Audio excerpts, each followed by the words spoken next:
Yes, people, welcome to the only IR with the one and only, the true, you know who.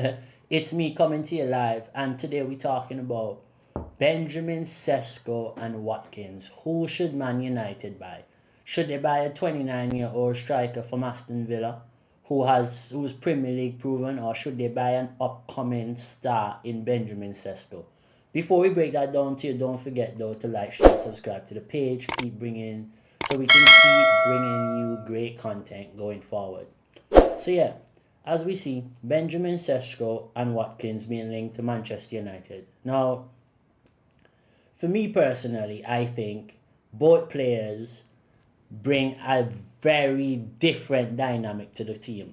So Watkins, he likes to run in behind. Watkins is a complete striker because he's older. He's 29. Usually, the older you get, you would think they are as experienced. So him at 29, he understands when to drop for the ball, when to run in behind, when to just occupy the defensive line and don't be involved at all, because that's also a big part of being a striker. Sometimes you just need to be in positions where you occupy two centre backs and you make the game an overload for your team, because instead of it being a 10v10, now because two are occupied, it becomes a 9v8. You understand? So then you have that advantage, and then within you running in behind that space or you running in on the blind side, you create that overload somewhere else.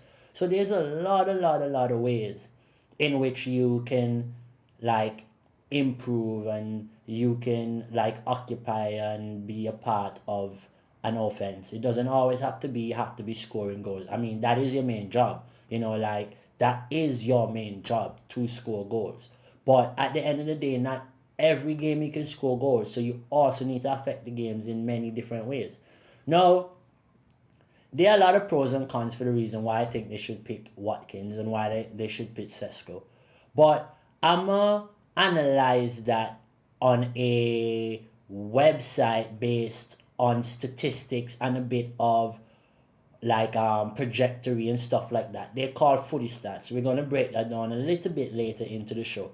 But right now, I'm just going to make you realize that the reason why people think and what are the pros of them saying to want to get Watkins. Now, as we know, Ollie Watkins, one, he played with Brian Mbeumo. So there already is that link where you have Mbeumo and Watkins already understanding how to play with each other. You have players already within the team who have done many scouting reports on Ollie Watkins, which also gives them a benefit because he's Premier League proven. That's another point. He's played in the Premier League. He's not a bagsman. Let us not confuse ourselves. He's a good striker. A bagsman is Erling Haaland. You go back 30 goals a season. That is Haaland. Watkins isn't a bagsman. Watkins performs at a very high level every game, but doesn't mean he's going to be your top goal scorer at the end of the season.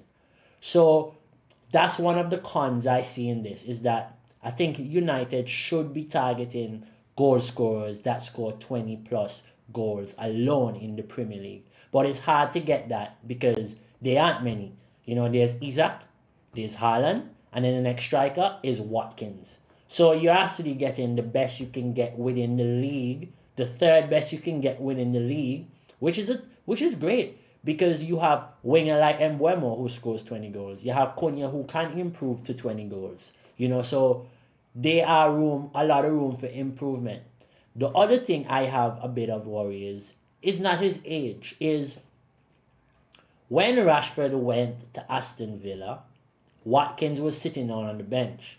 Now, I don't know if it was rotation or I don't know if it was just based on ability. But based on what I saw, Watkins is a striker, Rashford isn't. But Rashford brought a very high dynamic in terms of linking the play. Rashford also, based on isolation, when he was isolated on a one-on-one with defenders, he ran in behind them. So I can see many reasons why also that Unai Emery picked Rashford over Ollie Watkins. Now, do I believe Rashford is a better striker than Watkins? No. But do I believe Rashford is a better player? 1000%. What Rashford can do, Watkins can't. But what Watkins can do, Rashford can't. But I think Rashford can develop into becoming a good number 9. But I don't think Ollie Watkins can be a good winger. So there's just that. Those are just some of the things that I see. But then we have things but then we also have other things going on for Watkins. Like, he's a very, very, very hard working player. He runs the channels hard every time. And that is a big, big benefit also for United, because watching the last couple of games, United want a striker that consistently want to run the channels. But they also want a striker that comes to the game and builds up to field.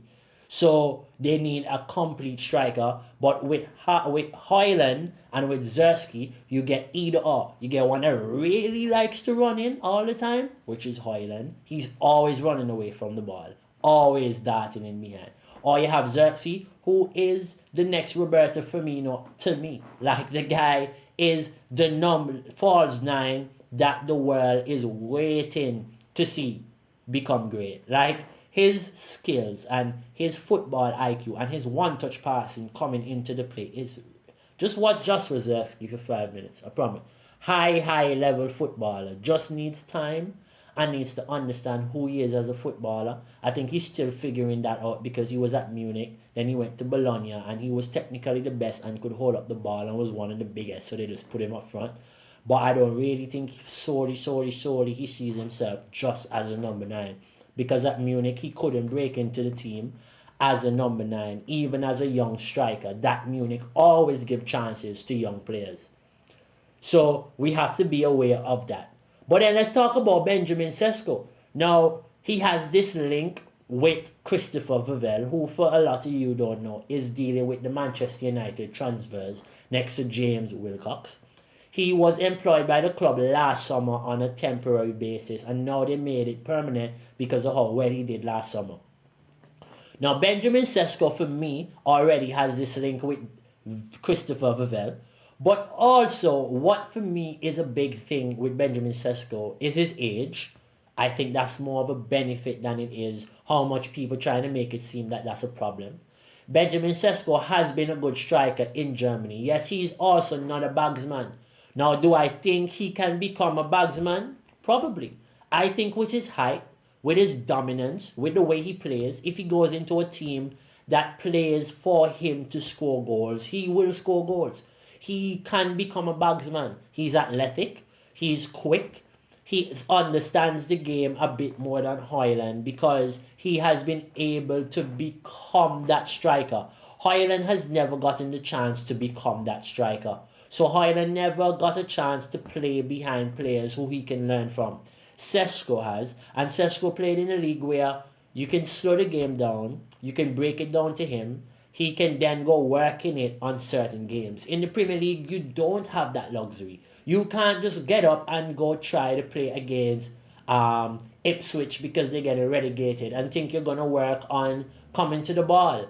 If Ipswich, when you need to run in behind against Ipswich because of the high line that they bring. So, but in Germany, a lot of teams play similarly. And even if teams have a different dynamic, a lot of teams really are focused on playing high intense football. So a player like Benjamin Sesko also coming into a team like Manchester United, who's trying to go into a way in which they're trying to play high intensity football, will benefit. Now, quickly. Now I've given you pros and cons of each, right? For both transfers. Now let's just look at a little breakdown of something I don't really see done often. And this is us comparing them statistically. But this is not just basic stats. This is statistics based on us looking at proper breakdown. So we're not saying because he scores more goals, or we're not saying because Sesko has more goals or Watkins have more goals, mean that either better or whatever. But what we're doing is we're just having a projection based on age, based on quality, based on market value, based on their performance last season, based on the league. We're just basing it on a lot of projectors and a lot of different categories, so we can better bring also another way in which people can see this transfer, and not only based on the emotion that them having ties to the club, not based on them just talking about age and how many goals they scored, but also let's look at a bit more statistics like trajectory and how much they scored in the last couple of years and how much goal involvements they've have they been improving every year, have they been trying to improve, have they gotten better, is their goal statistic, like all these simple things we can get from this website. Now this is called Footy Stats. I use this website a lot with other websites like who scored, like the up to scores, like a lot of different platforms I use, but I like this one because they give you a detailed one and not too in detail where everyone can't understand. So this is why I use this one. So here we are with Benjamin Sesko and Ollie Watkins, just comparing both.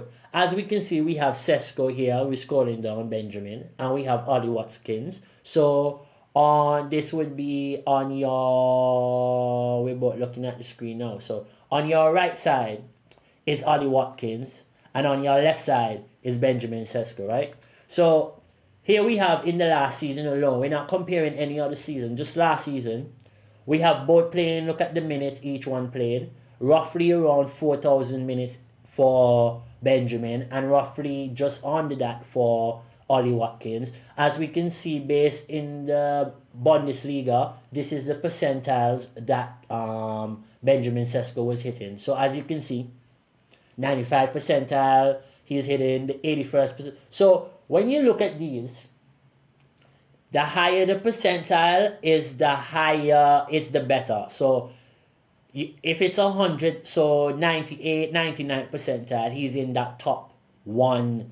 That's like saying he's in the top 1%, but it's the 100. So it's just the other way around. I don't know why they do it like this. At first, when I saw this, I was so confused because I use this a lot. So when I first saw it, I was like, what the hell's going on? But then you start to understand. So for those people first ever looking at this and trying to understand this, now you understand the higher the percentile is, the better the player does.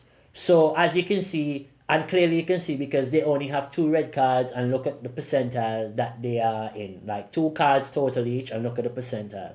So as you can see in the Bundesliga and in the EPL, how they're performing. Now, for me, based on these statistics, I would think Benjamin Sesko in everyone except the cards,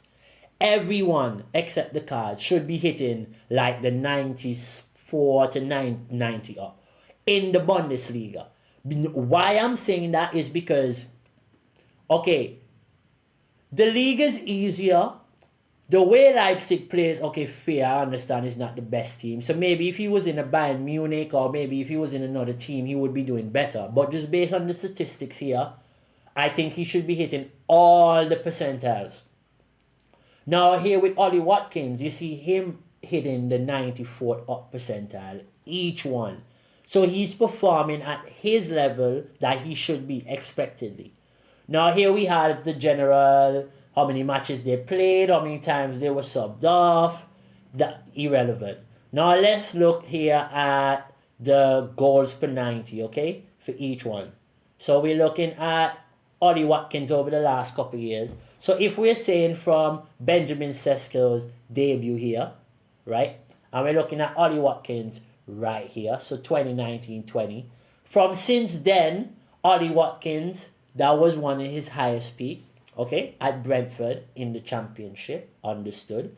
And then now he had 2 seasons where he tried to understand the Premier League. And then slowly he has progressively been improving. Now this is what I look at when I look at projections in terms of their performances. This is one of the key data I look at. Why?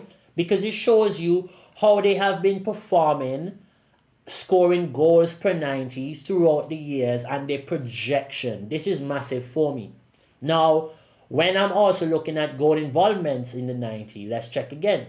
Now, as you can see, Watkins, again, same time, he dropped, understood the league, and then gradually he got better. Okay, now he dropped a little bit, underperformed last season from season before.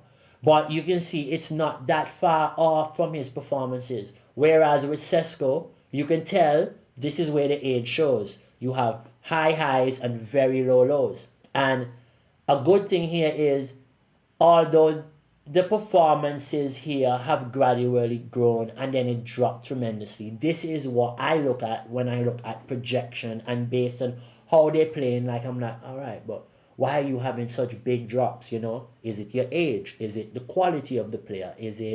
These are the questions you ask when you look at these statistics. This is when statistics make sense.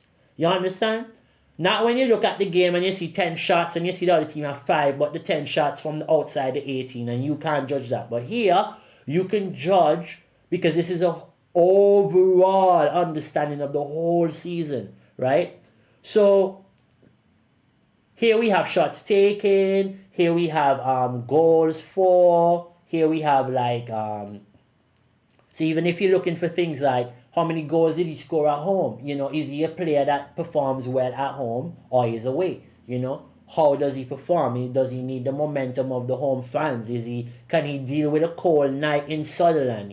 Can he deal? These are the statistics that you are shown on these things here. So this is why I like using this this application so much, because it brings me and gives me good statistics for all aspects of the game, not just goals and assists. Because I don't just look at goals and assists, I look at it at the whole front. I want to know everything of that player.